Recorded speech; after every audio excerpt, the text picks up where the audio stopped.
Hello friends, how are you? Welcome to Japan Study Center. Today we are going to see the chapter of geography and what is our topic today? The topic here disaster in India.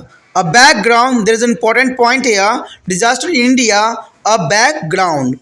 India is struggling with the disaster from many years here. And now we can't forget the day when a killer wave tsunami struck the coastal part of India on 26 December 2004 or the morning of 26 Jan 2001 when the western part of India was badly affected by the earthquake. 26 Jan 2001, the western part of Gujarat here, the earthquake is suddenly is come toward the morning time and there is a badly effect on the life of people here and the property also.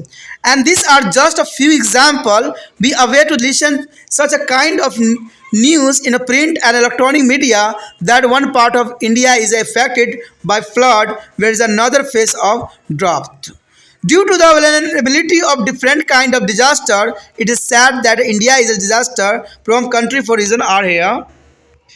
The first point here, over to the 55% of the land area is vulnerable to be earthquake.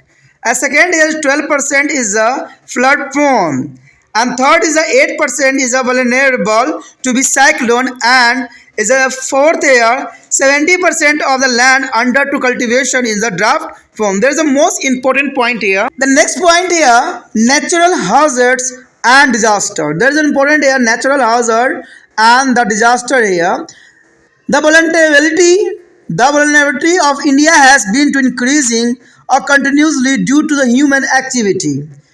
The vulnerability of environment has increasing continuously due to the human activity here. But this is a not one-sided relationship. Human are also the component of the environment. And there is cannot be escaped from to the effect of environmental change processes.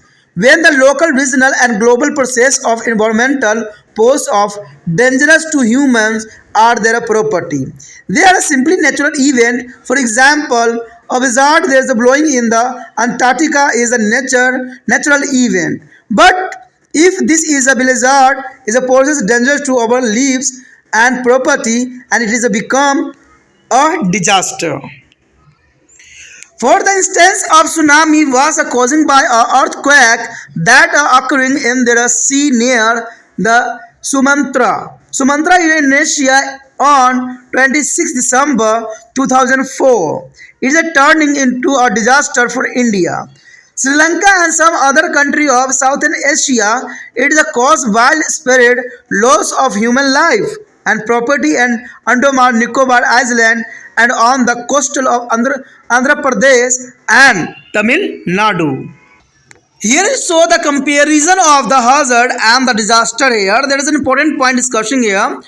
The hazard is the dangerous physical condition or event. The hazard is the dangerous physical condition or event and disaster here. A disaster is a described the normally function of society and caused by the hazard. And second here, earthquake or flood is a volcanics, eruptions and landslide and drought etc. is called to the natural hazard before there cause of loss of life and damage to property. But disaster here it is a case of damage to property and loss of life but is a disrupt the opportunity of the employment also here. The next point here, a small number of people are affected. There are small number of people are affected here, but the disaster a large number of people are affected by it. And the hazard is it means to the causing of injury, loss of life and damage of property. It cause widespread loss to be life and property here. And the last point here, earthquakes, flood, volcanic, tsunami and landslide through the sector are the natural hazard. But other hand is a disaster, it affects the society to such as extent that the internal aid become a necessity to the compensate of losses.